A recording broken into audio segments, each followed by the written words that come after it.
আল্লাহ রাব্বুল আলামিন পবিত্র কুরআনুল কারীমের ৭ নং সূরাতুল আ'রাফ এর ১১ নম্বর আয়াতে বলেন, বিসমিল্লাহির রহমানির রহিম। আল্লাহ রাব্বুল আলামিন বলছেন, ওয়ালাকাদ খালাকনাকুম সুম্মা সাওয়ারনাকুম সুম্মা কুলনা লিল মালাইকাতি ইসজুদু লিআদম ফাসাজাদু ইল্লা ইবলিস লাম ইয়াকুম মিনাস সাজিদিন। আল্লাহ রাব্বুল আলামিন বলছেন, ওয়ালাকাদ খালাকনাকুম, নিঃসন্দেহে আল্লাহ রাব্বুল আলামিন সেই সত্তা যিনি তোমাদেরকে সৃষ্টি করেছেন। সুম্মা সাওয়ারনাকুম, এরপর তোমাদেরকে আকৃতি দান করেছেন, সুন্দর অবয়ব কাঠামো দান করেছেন, দৈহিক কাঠামো। সুম্মা কুলনা লিল মালাইকাতি ইসজুদু লিআদম, এরপরে আল্লাহ রাব্বুল আলামিন সমস্ত ফেরেশতাদেরকে বলেছেন যে তোমরা আদমকে সিজদা করো। আর সূরা বাকারার মধ্যে আছে, আল্লাহ পাক সৃষ্টি করার পরে আদম আলাইহিস সালামকে নাম শিক্ষা দিয়েছেন, অর্থাৎ জ্ঞান শিক্ষা দিয়েছেন, এবং এমন জ্ঞান শিক্ষা দিয়েছেন যেই জ্ঞান ফেরেশতারাও জানতেন না। আল্লাহ পাক ফেরেশতাদেরকে বলেছিলেন যে তোমরা এই নামগুলো বলে দাও দেখি, যদি তোমরা সত্যবাদী হয়ে থাকো। ফেরেশতারা এই নামগুলো বলতে পারেননি। তারা বলেছিলেন, লা ইলমা লানা ইল্লা মা আল্লামতানা, আপনি আমাদেরকে যা শিখিয়েছেন এর বাইরে আমাদের কোনো জ্ঞান নেই। এরপর আল্লাহ পাক আদম আলাইহিস সালামকে বলেছেন, আদম তুমি নামগুলো বলে দাও দেখি। এরপর আদম আলাইহিস সালাম সুন্দর করে সব নামগুলো বলে দিয়েছেন, কারণ আল্লাহ পাক তাকে সেই জ্ঞান শিক্ষা দিয়েছিলেন। এরপরে আল্লাহ রাব্বুল আলামিন ফেরেশতাদেরকে বলেছেন, তোমরা আদমকে এখন সিজদা করো, কারণ জ্ঞানের মানদণ্ডে আদম তোমাদের চেয়ে শ্রেষ্ঠ। সুবহানাল্লাহ। আর আমরা সেই আদম সন্তান, যদিও বা পৃথিবীতে আসার পরে আমরা আমাদের পরিচয়টা ভুলে গেছি। সেই আদম সন্তান, যে আদমকে আল্লাহ রাব্বুল আলামিন ফেরেশতাদেরকে দিয়ে সম্মানিত করলেন, সিজদা করালেন, সেই আদম সন্তান এখন আল্লাহর জমিনে শিরক করে, নবী সাল্লাল্লাহু আলাইহি ওয়াসাল্লামের সুন্নতের অনুসরণ করতে চায় না, নবীদের আদর্শ মানতে চায় না, কোরআন এবং সুন্নাহ মেনে জীবন করতে চায় না। সেই আদম সন্তান এখন জেনা করে, ব্যভিচার করে, মাদকদ্রব্য পান করে, সমকামী। সেই আদম সন্তান এখন ঘুষ খাচ্ছে, সুদ খাচ্ছে, দুর্নীতি করছে, অন্যের সম্পদ আত্মসাৎ করছে, অন্যায়ভাবে মানুষকে হত্যা করছে। এমন কোনো গুনাহ নাই যে সেই আদম সন্তান করছে না। কোন আদম সন্তান? যার পিতাকে আল্লাহ রাব্বুল আলামিন কি করলেন? ফেরেশতাদেরকে দিয়ে সেজদা করালেন। তাহলে চিন্তা করেন যে আমরা আমাদের পরিচয়টা কি পরিমাণ হারিয়ে ফেলেছি। আমরা তো চেতনার কথা বলি না, শেকড়ের কথা বলি না, আমরা সংস্কৃতির কথা বলি না। এই কথাগুলো আমরা বলি। আমাদের সত্যিকারের চেতনা হচ্ছে ইসলামিক চেতনা। সত্যিকারের শেকড় হচ্ছে এই শেকড় যে আমরা আদম আলাইহিস সালামের সন্তান, যে আদমকে আল্লাহ রাব্বুল আলামিন ফেরেশতাদেরকে দিয়ে সেজদা করিয়েছেন জ্ঞানের কারণে। আজকে সেই আদম সন্তান দেখবেন জ্ঞান অর্জন করতে চায় না, দিনের জ্ঞান অর্জন করতে চায় না, দুনিয়ার জ্ঞান অর্জন করতে চায়, দিনের জ্ঞান অর্জন করতে চায় না। যে জ্ঞান তাকে পরকালে নাজাতের ওসিলা করবে, সেই কোরআনটুকু তিলাওয়াতও করতে চায় না, তিলাওয়াত করা শিখতেও চায় না, আগ্রহই নাই। তাহলে আমরা কি পরিমাণে আমাদের শেকড়টা ভুলে গেছি, চেতনা হারিয়ে ফেলেছি, আমাদের মূল সংস্কৃতি থেকে দূরে সরে আসছি। একটু চিন্তা করে সামনে যাই। আল্লাহ রাব্বুল আলামিন বলছেন, এরপর সুন্দর আকৃতি দিয়ে আদমকে আমি ফেরেশতাদেরকে দিয়ে সেজদা করালাম। ফাসাজাদু, সবাই সেজদা করলো, প্রত্যেকটা ফেরেশতাই কি করলো? সেজদা করলো। ইল্লা ইবলিস, কে সেজদা করলো না? ইবলিস। ইবলিস সেজদা করলো না। ইবলিস কে ছিল? সে কিন্তু কোনো ফেরেশতা ছিল না। সে ছিল একজন জিন। কানা মিনাল জিন্নি, সূরা কাহফে আল্লাহ পাক বলেছেন কানা মিনাল জিন্নি, সে জিনদের একজন ছিল। ঠিক আছে? সে আল্লাহ রাব্বুল আলামিনের এত বেশি ইবাদত করেছিল যে আল্লাহ রাব্বুল আলামিন তাকে এক পর্যায়ে ফেরেশতাদের উপরে একটা দায়িত্বশীল বানিয়ে দিয়েছিল। ঠিক আছে? তো কিন্তু তার মনের ভিতরে একটা কিবর বা অহংকার ছিল, যে অহংকারের কারণে সে কিন্তু আল্লাহ পাকের এই নির্দেশটা পালন করলো না, লঙ্ঘন করলো। আমরা সামনে যাই। লাম ইয়াকুম মিনাস সাজিদিন, আল্লাহ পাক বলছেন সে সিজদাকারীদের অন্তর্ভুক্ত ছিল না। কে? ইবলিস। আচ্ছা, ক্বালা, আল্লাহ পাক এবার বলছেন, মা মানাআকা আল্লা তাসজুদা ইয আমারতুক। আল্লাহ পাক বলছেন, হে ইবলিস, কিসে তোমাকে নিষেধ করলো, কে তোমাকে বারণ করলো আদমকে সিজদা করতে, যাকে আমি সিজদা করার আদেশ করেছি?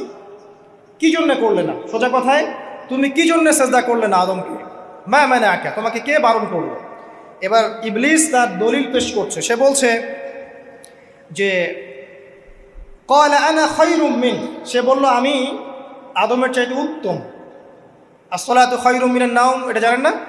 ঘুমের চেয়ে নামাজ উত্তম। ঠিক এভাবেই সে ইবলিস বলছে কি, আনা খায়রুম মিন, আমি তার চেয়ে উত্তম। কি কারণে উত্তম? খালাকতানি মিন নার ওয়া খালাকতাহু মিন তিন। হে আল্লাহ, আপনি আমাকে সৃষ্টি করেছেন আগুন দিয়ে, জিনদেরকে কি দিয়ে সৃষ্টি করা হয়েছে? আগুন দিয়ে। ফেরেশতাদেরকে কি দিয়ে? নূর দিয়ে। তাহলে এখানে প্রমাণ হলো যে ইবলিস কিন্তু ফেরেশতা নয়। আমাকে সৃষ্টি করেছেন আগুন দিয়ে, ওয়া খালাকতাহু মিন তিন, এবং আদমকে সৃষ্টি করেছেন তিন মানে কাদামাটি দিয়ে। তার মানে আগুন কাদামাটির চেয়ে সুপিরিয়র, বেশি মর্যাদা সম্পন্ন, ওর মানে কে আছে আর কি। এই কারণে সে সিজদা করল না।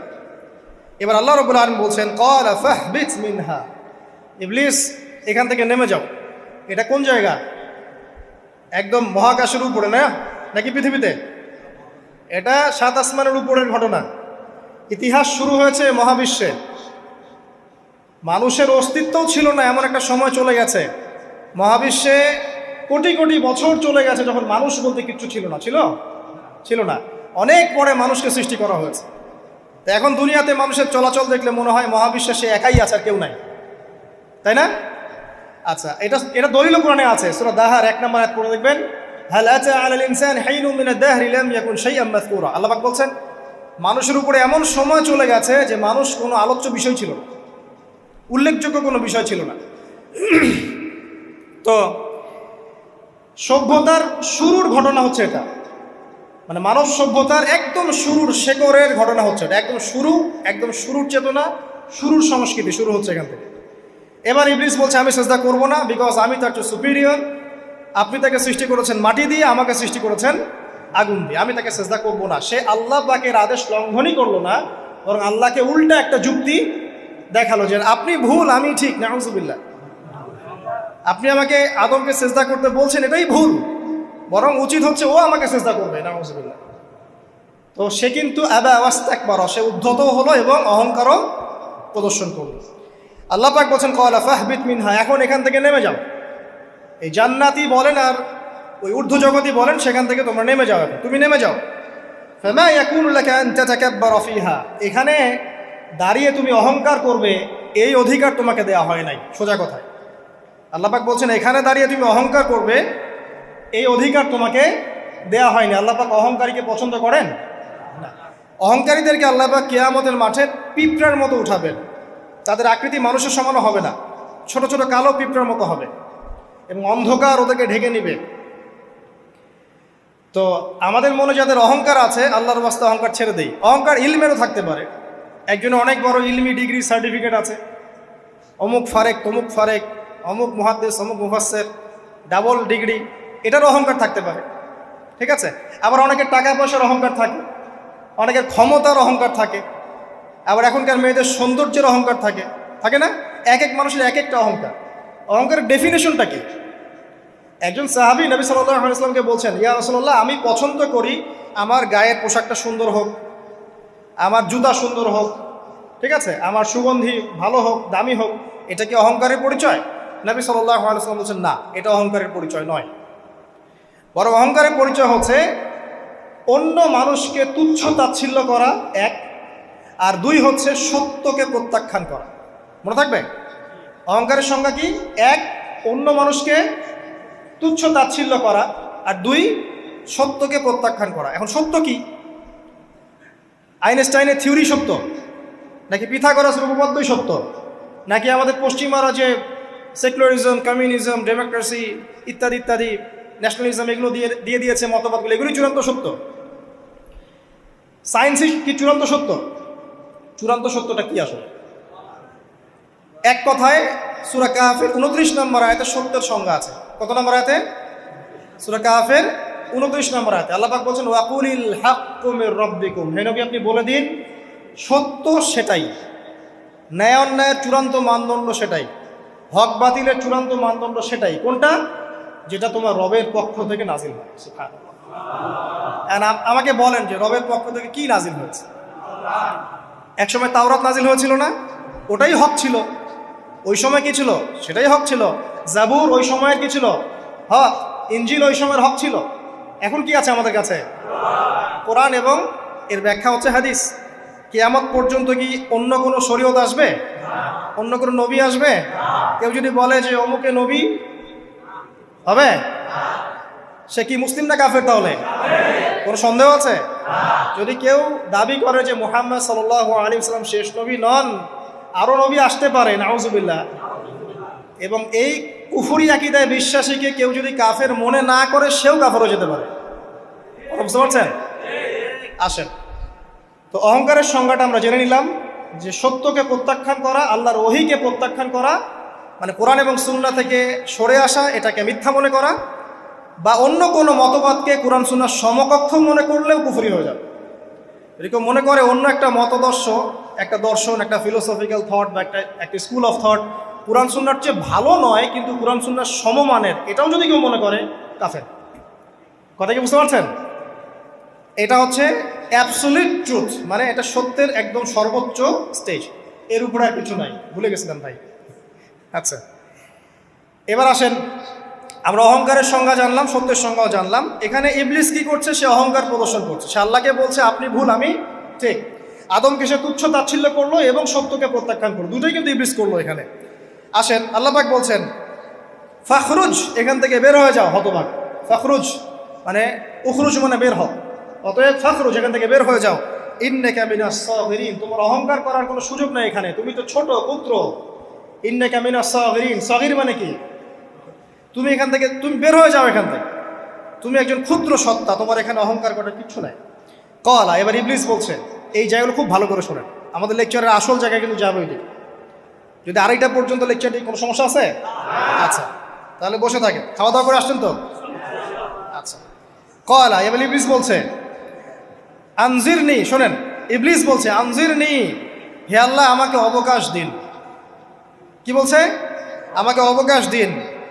ইলা ইয়াউমি ইউবআসুন, যেই দিন আপনি কিয়ামত ঘটাবেন, যেই দিন সবাইকে পুনরুত্থিত করবেন, ওই দিন পর্যন্ত আমাকে অবকাশ দিন।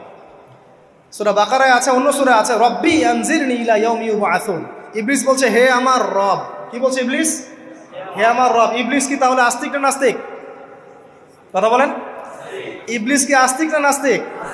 আস্তিক। ইবলিস বলছে যে ইয়া রব্বি, রব্বি হে আমার রব, হে আমার প্রতিপালক। আল্লাহকে ইবলিস বলছে হে আমার প্রতিপালক, আনজিরনি আমাকে অবকাশ দিন, ইলা ইয়াউমি ইউবআসুন, কিয়ামত দিবস পর্যন্ত, বা যেদিন আপনি পুরো মানব জাতিকে উঠাবেন কবর থেকে, আবার ওই দিন পর্যন্ত আমাকে অবকাশ দিন। তার মানে কিয়ামত যে হবে এটা নতুন করে লেখা হয় নাই, সভ্যতায় হিস্ট্রির শুরু থেকেই কিয়ামত ছিল। কথা বুঝতে পারছেন? ফেরেশতারাও জানতেন যে একদিন মহাবিশ্ব ধ্বংস হয়ে যাবে। যখন পৃথিবীতে মানুষকে পাঠানো হয়নি তার আগেই ফেরেশতারা জানতেন, আল্লাহ পাকের ইলমে ছিল এবং তিনি এটা ফয়সালা করে দিয়েছিলেন যে একদিন এই পুরো মহাবিশ্বই ধ্বংস হয়ে যাবে। ইবলিস আগে থেকে জানতো যে কিয়ামত হবে, এই জন্য সে বলছে আমাকে কিয়ামত পর্যন্ত অবকাশ দিন। আল্লাহ পাক এবার কি বলছেন দেখেন, ইবলিস আল্লাহর কাছে চাইলো, আল্লাহ পাক তাও তাকে ফেরত দিলেন না। আর আমরা আল্লাহর কাছে চাইতে এখন হতাশা হয়ে যায় না, দোয়া করতে থাকি আর বলি যে আমার দোয়া তো কবুল হচ্ছে না। আর যে ইবলিস একটা জিনিস চাইলো, আল্লাহ পাক বললেন ক্বালা ইন্নাকা মিনাল মুনজারিন, যাও তুমি অবকাশপ্রাপ্তদের একজন, তোমাকে অবকাশ দেয়া হলো। এক কথায় তোমার দোয়া কবুল করা হয়েছে, তোমার অবকাশ তোমাকে দেয়া হলো, কারণ আল্লাহ পাক এটা পরীক্ষা করবেন ইবলিসকে দিয়ে, মানব জাতিকে। ক্বালা, এবার ইবলিসের চ্যালেঞ্জ শোনেন, এটাই আমাদের আজকের লেকচারের মূল পয়েন্ট। এই জায়গা থেকে ইবলিস চ্যালেঞ্জ করছে। কি চ্যালেঞ্জ করছে? ফাবিমা আগওয়াইতানি, হে আল্লাহ আপনি যে কারণে আমাকে বিচ্যুত করলেন, মানে আমি আমার যে কৃতকর্মের কারণে আপনার রহমত থেকে বঞ্চিত হয়ে গেলাম, ঠিক আছে, লাআকুদান্না লাহুম সিরাতাকাল মুস্তাকিম, আমি সেই আদমের এবং আদমের সন্তানের সরল পথে ওত পেতে বসে থাকব। কথাটা ভালো করে বোঝেন। ইবলিস চ্যালেঞ্জ করলো কাকে? আল্লাহকে। যে কারণে আল্লাহ আপনি আমাকে বহিষ্কার করলেন, এখন আমি কি করব? আমি এই আদম সন্তানের সরল পথে, আপনাকে পাওয়ার এই পথের আনাচে কানাচে আমি ওত পেতে বসে থাকব। কি জন্য বসে থাকব? যাতে করে আমি আদম সন্তানকে বিচ্যুত করতে পারি। শুধু তাই নয়, সে আরো বলছে সুম্মা লাআতিয়ান্নাহুম, আমি শুধু বসেই থাকবো না, আমি আদম সন্তানের কাছে আসব। মিন বাইনি আইদিহিম, তার সামন থেকে আসব। ওয়া মিন খালফিহিম, আদম সন্তানের পিছন থেকে আসব। ওয়া আন আইমানিহিম, তার ডান দিক থেকে আসব। ওয়া আন শামাইলিহিম, তার বাম দিক থেকে আসব। ওয়ালা তাজিদু আকসারাহুম শাকিরিন, আল্লাহ পাক আপনি তাদের বেশিরভাগকেই শুকরগুজার পাবেন না। কথা কি ক্লিয়ার না? কোনো সমস্যা? ইবলিস কি চ্যালেঞ্জ করলো? আমি শুধু বসেই থাকবো না, ডান দিক থেকে আসব, বাম দিক থেকে আসব, সামন থেকে আসব, পিছন থেকে আসব। আমি আদম সন্তানকে পথভ্রষ্ট করেই ছাড়ব, আপনি আদম সন্তানের বেশিরভাগকে পথভ্রষ্ট পাবেন। ইবলিসের কথা কি বাস্তব প্রতিফলন দেখা যায় এখন সমাজে? বেশিরভাগ মানুষ নামাজ পড়ে না পড়ে না? বেশিরভাগ মানুষ সুদ খায় না খায় না? বেশিরভাগ যুব সমাজ জেনা করতেছে না করতেছে না? বেশিরভাগ লোক মাদক খাচ্ছে না খাচ্ছে না? পৃথিবীর কোনো জায়গায় আল্লাহর বিধান আছে কি নাই? দুই একটা জায়গায় আছে আই ওয়াশ, শোডাউন। বেশিরভাগ নারী পর্দায় চলে না চলে না? বেশিরভাগ মানুষ রোজা রাখে না রাখে না? বেশিরভাগ মানুষ যাকাত দেয় কি দেয় না? তাহলে ইবলিস যে বললো আপনি বেশিরভাগকেই শুকরগুজার পাবেন না, বেশিরভাগ মানুষ পরকালের স্বার্থে কাজ করে না দুনিয়ার স্বার্থে কাজ করে? কতজন মানুষ আল্লাহ পাকের দ্বীনটাকে প্রচার প্রসার প্রতিষ্ঠার কথা বলে বা কুরআন সুন্নাহর কথাগুলো মেনে চলে? কতজন মানুষ? বেশিরভাগ লোক মেনে চলে। তাহলে ইবলিস কি সফল না ব্যর্থ? ইবলিসের চ্যালেঞ্জ কি সফল না ব্যর্থ? ইবলিসের কথা সে কিন্তু অক্ষরে অক্ষরে পালন করেছে। আর এই ইবলিসকে আল্লাহ পাক কেন পৃথিবীতে দিয়েছেন? আমাদেরকে পরীক্ষা করার জন্য, যেন আমরা এই সর্বপথ থেকে বিচ্যুত না হই। সামনে যান, আরো কঠিন কথা আছে। ক্বাল আখরুজ মিনহা, আল্লাহ পাক বলছেন এখান থেকে বের হয়ে যাও। মাযউমান মাদহুরা, একদম অপদস্থ লাঞ্ছিত হয়ে এখান থেকে বের হয়ে যাও। লামান তাবিআকা মিনহুম, তুমি তো চ্যালেঞ্জ করলা আমাকে, ঠিক আছে, কিন্তু যে ব্যক্তি যেই তোমার অনুসরণ করবে, আল্লাহ পাকের কথা শোনেন, যেই তোমার অনুসরণ করবে, লাআমলাআন্না জাহান্নামা মিনকুম আজমাইন, যে পুরুষ বা নারী যেই হোক না কেন, যে আদম সন্তান ইবলিস তোমার অনুসরণ করবে, তোমার পথ ধরবে, আমি তোমাকে সহ এদের সবাইকে দিয়ে জাহান্নাম পূর্ণ করব। আল্লাহর কিচ্ছু যায় আসে না। আল্লাহ পাক যদি এই পুরো পৃথিবীটাকেও জাহান্নামে নিক্ষেপ করেন অবাধ্যতার কারণে, আল্লাহ পাকের কিছু যায় আসে? ওই যে আপনাদের এখানে নদী আছে না, কি বালাসী ঘাট, এখানে চর টর আছে না? চরের মধ্যে একটা বালুর কণার কি দাম আছে বলেন তো? একটা বালুর কণার কোন দাম আছে? এই পুরো মহাবিশ্বে পৃথিবীর অবস্থান এর চেয়েও কম। তো পুরো পৃথিবীর মানুষ যদি আল্লাহর অবাধ্য হয়, আল্লাহ পাক যদি পুরো দুনিয়াটাকেই ধ্বংস করে দেন, জাহান্নামে নিক্ষেপ করেন, আল্লাহ পাকের কিছু যায় আসবে কিনা? এবার আসেন, এখান থেকে আমরা বুঝতে পারলাম যে ইবলিস একটা তৃতীয় সত্তা। আল্লাহ পাক আদম আলাইহিস সালামকে সৃষ্টি করলেন, নাম শিক্ষা দিলেন, সেজদা করালেন, ইবলিসকে সেজদা করতে বললেন, সে করলো না। সে চ্যালেঞ্জ করলো উল্টা, যে আমি ওর চেয়ে উত্তম, আপনি ভুল আমি সঠিক। সে অহংকার করলো এবং একই সাথে সে আদমকে পথভ্রষ্ট করার চ্যালেঞ্জও করে বসলো। আল্লাহ পাক ঘোষণা করলেন, যদি কোনো আদম সন্তান তোমাকে ফলো করে, তোমাকে সহ তাকে আমি জাহান্নামে নিক্ষেপ করব। ঠিক আছে, এ পর্যন্ত। এবার সামনে আসেন। এবার আল্লাহ পাক আদমকে বলছেন, কাকে বলছেন? আদম আলাইহিস সালামকে বলছেন, ইয়া আদম, হে আদম। তার আগে আদম আলাইহিস সালামের বুকের পাঁজর থেকে কাকে সৃষ্টি করেছেন? হাওয়া আলাইহিস সালাম, সভ্যতার ইতিহাসের প্রথম নারী এবং ইতিহাসের সবচেয়ে সুন্দরী রমণী কে? হাওয়া আলাইহিস সালাম। আরেকজন আছেন সবচেয়ে সুন্দরী রমণী, কে? কে বলতে পারবেন? জি না, 100 টাকা পুরস্কার বলেন। হ্যাঁ, নাম কি? মাশাআল্লাহ, ওই ওকে পুরস্কার দিও। কি নাম তোমার? মাশাআল্লাহ মাশাআল্লাহ। দ্বিতীয় সুন্দরী রমণী, দুজন রমণীকে বলা হয় পৃথিবীর সবচেয়ে সুন্দরী রমণী। আপনি যাদেরকে দেখে সিডিউস হচ্ছেন, যদিও এদেরকে দেখে সিডিউস হওয়ার কিছু নাই, কারণ এরা তো সুন্দর না, কোনো দিক থেকে সুন্দর না, না পোশাকের দিক থেকে, না চেহারার দিক থেকে, না ফিজিক্যাল স্ট্রাকচারের দিক থেকে। এদেরকে দেখে তো পাগলও সিডিউস হবে না। তো আদম আলাইহিস সালাম এবং আদম আলাইহিস সালামের স্ত্রী হাওয়া আলাইহিস সালাম এবং সারা আলাইহিস সালাম, ইতিহাসের সবচেয়ে সুন্দর রমণী, ইতিহাসের সবচেয়ে সুন্দর রমণী কাদের স্ত্রী ছিলেন? নবীদের না অন্য কারো? এজন্যই বলি, আপনি যদি পবিত্র থাকেন, আল্লাহওয়ালা মানুষ হন, ইনশাআল্লাহ তাআলা আল্লাহ পাক আপনার ঘরে একজন নেককার পুণ্যবতী সুশ্রী স্ত্রী দান করবেন ইনশাআল্লাহ। আপনি যদি এইসব অশ্লীলতার গোলক ধাঁধায় পড়ে নিজের ঈমান হারিয়ে ফেলেন, চরিত্র হারিয়ে ফেলেন, সম্ভাবনা খুবই কম যে আপনি একজন দিনদার মেয়ে পাবেন।